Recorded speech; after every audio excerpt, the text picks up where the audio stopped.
Hello guys, welcome back to Dreamin. ഇന്ന് നമുക്ക് കുറച്ച് വിശേഷമൊക്കെ പറഞ്ഞുകൊണ്ട് പടം വരച്ചാലോ? എന്തൊക്കെയുണ്ട് വിശേഷം? എല്ലാവരും സുഖമായിട്ടിരിക്കുന്നോ? ഞങ്ങളിവിടെ അടിപൊളിയായിട്ടിരിക്കുന്നു.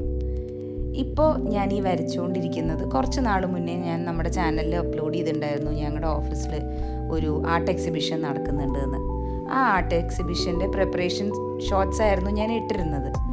അതിൽ വരച്ച ഒരു പെയിൻറ്റിങ്ങിൻ്റെ ഫുൾ വീഡിയോ ആണ് കേട്ടോ ഇത് ഒരുപാട് ടൈം എടുത്ത് വരച്ചൊരു പെയിൻറ്റിംഗ് ആണ്. പക്ഷേ അതുകൊണ്ട് തന്നെ ആയിരിക്കാം ഈ പെയിൻറ്റിങ്ങിന് ഒരുപാട് അപ്രിസിയേഷൻസ് കിട്ടിയായിരുന്നു. എനിക്ക് കുറേ പേർക്ക് ഇഷ്ടപ്പെട്ടു എന്ന് പറഞ്ഞു. എത്ര എഫേർട്ട് ഇട്ടിട്ട് നമ്മൾ വരച്ച പടമാണെങ്കിലും സത്യം പറഞ്ഞു കഴിഞ്ഞാൽ നമ്മൾ യൂട്യൂബിൽ അപ്ലോഡ് ചെയ്ത് കഴിയുമ്പോൾ നമുക്ക് വിഷമം വരും. കാരണം നമ്മൾ ഒരുപാട് എഫേർട്ട് ഇട്ട് വരച്ച പെയിൻറ്റിങ്ങുകൾക്കൊക്കെ റീച്ചും വ്യൂസും ഒക്കെ കുറവായിരിക്കും. ചിലപ്പോൾ നമ്മൾ വെറുതെ വരച്ചിട്ടതിനൊക്കെ ആയിരിക്കും ഭയങ്കരമായിട്ട് റീച്ച് വരിക. അതിൻ്റെ എന്താ ടെക്നോളജി എന്ന് എനിക്ക് ഇതുവരെ മനസ്സിലായിട്ടില്ല. പക്ഷെ എന്നാലും ഞാൻ നിർത്തില്ല കേട്ടോ, ഞാൻ വരച്ചുകൊണ്ടേ ഇരിക്കും. ബിക്കോസ് ഇതിൽ അപ്ലോഡ് ചെയ്യണതിന് വേണ്ടി മാത്രമല്ല ഞാൻ വരയ്ക്കുന്നത്. വര എന്ന് പറയുന്നത് എൻ്റെ ഒരു പാഷൻ കൂടിയാണ്. എനിക്ക് ഒരുപാട് റിലീഫ് കിട്ടുന്നൊരു സംഗതിയാണ് വരയ്ക്കുമ്പോൾ. ഞാൻ എത്ര ഇറിറ്റേറ്റഡ് ആണെങ്കിലും, എത്ര വിഷമത്തിലാണെങ്കിലും, എത്ര ദേഷ്യത്തിലാണെങ്കിലും ഒരു പടം വരച്ച് കഴിയുമ്പോൾ എൻ്റെ മൂഡ് മൊത്തത്തോടെ മാറിയിട്ടുണ്ടാവും. അതാണ് ഞാൻ പറഞ്ഞത്, വരയ്ക്കുന്നത് ഈ ചാനലിൽ അപ്ലോഡ് ചെയ്യാൻ വേണ്ടി മാത്രമല്ല, എൻ്റെ സെൽഫ് സാറ്റിസ്ഫാക്ഷനും കൂടെ വേണ്ടിയിട്ടാണ്. സത്യം പറഞ്ഞാൽ കുറേ നാൾ കഴിഞ്ഞ് നമ്മൾ തിരിഞ്ഞു നോക്കുമ്പോൾ നമ്മുടെ ചാനലിലെ ഈ വീഡിയോസൊക്കെ കാണുമ്പോൾ ഈ സമയത്തിൽ നമ്മൾ കടന്നു പോയ മെമ്മറീസ് എല്ലാം നമുക്ക് ഓർമ്മയുണ്ടാവുമെന്നാണ് ഞാൻ വിശ്വസിക്കുന്നത്.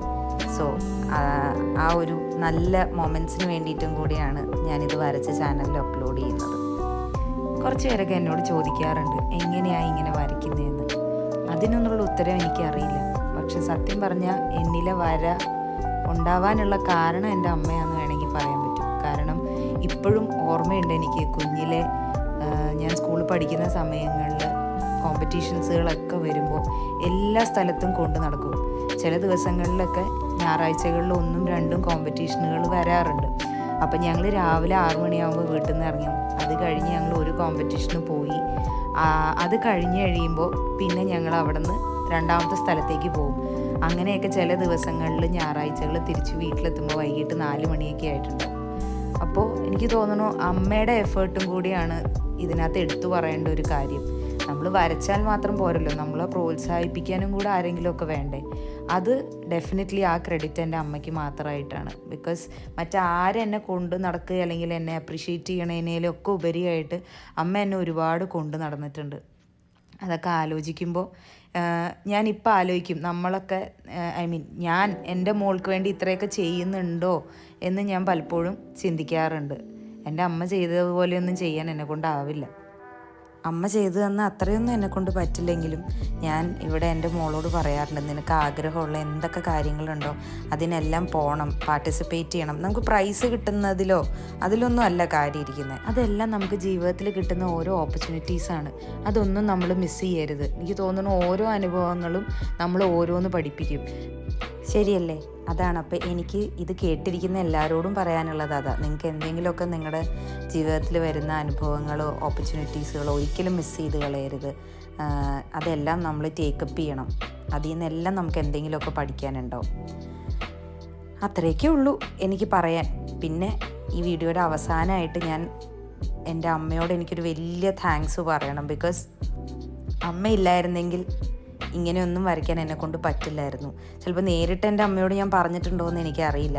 എങ്കിൽ പോലും ഈ വീഡിയോയിലൂടെ ഞാൻ പറയാണ്, അമ്മ thank you so much for being what you were for me. അപ്പോൾ ഇത്രയൊക്കെ ഉള്ളൂ. കണ്ടോ, ഇതാണ് എൻ്റെ പെയിൻറ്റിങ്ങിൻ്റെ ഫൈനൽ ഔട്ട്പുട്ട്. ഇഷ്ടമായോ നിങ്ങൾക്ക്? എനിക്ക് ഒരുപാട് ഇഷ്ടമായി കേട്ടോ. പേഴ്സണലി ഒത്തിരി സാറ്റിസ്ഫാക്ഷൻ കിട്ടി. ഇത് വരച്ച് കഴിഞ്ഞപ്പോൾ ഞാൻ വിചാരിച്ചതുപോലെ തന്നെ ആയല്ലോ എന്നുള്ളൊരു സന്തോഷം എനിക്കുണ്ടായി. ഇതിനകത്ത് ഇനിയും കറക്ഷൻ പോയിൻറ്റ്സ് ഉണ്ടാവും കേട്ടോ. സൂക്ഷിച്ച് നോക്കിയാൽ ചിലപ്പോൾ നമുക്ക് മനസ്സിലാവും. ഒന്നിലും ഫുള്ളായിട്ട് തൃപ്തി കിട്ടാറില്ല. എന്നാലും വരച്ചതിൽ എനിക്ക് ഒരുപാട് ഇഷ്ടപ്പെട്ടു. ഇത് നിങ്ങൾക്ക് ഇഷ്ടപ്പെട്ടെങ്കിൽ നിങ്ങളുടെ അഭിപ്രായം കമൻറ്റിലൂടെ പറയണം. ഇതുപോലത്തെ വീഡിയോകൾ കാണാൻ ഇഷ്ടമാണെങ്കിൽ എൻ്റെ ചാനലൊന്ന് സബ്സ്ക്രൈബ് ചെയ്ത് ഷെയർ ചെയ്ത് ലൈക്ക് ചെയ്ത് ഒന്ന് സപ്പോർട്ട് ചെയ്യണം. അപ്പോൾ ശരി, ഇനി അടുത്ത വീഡിയോ ആയിട്ട് കാണാം. അതുവരേക്കും ബൈ.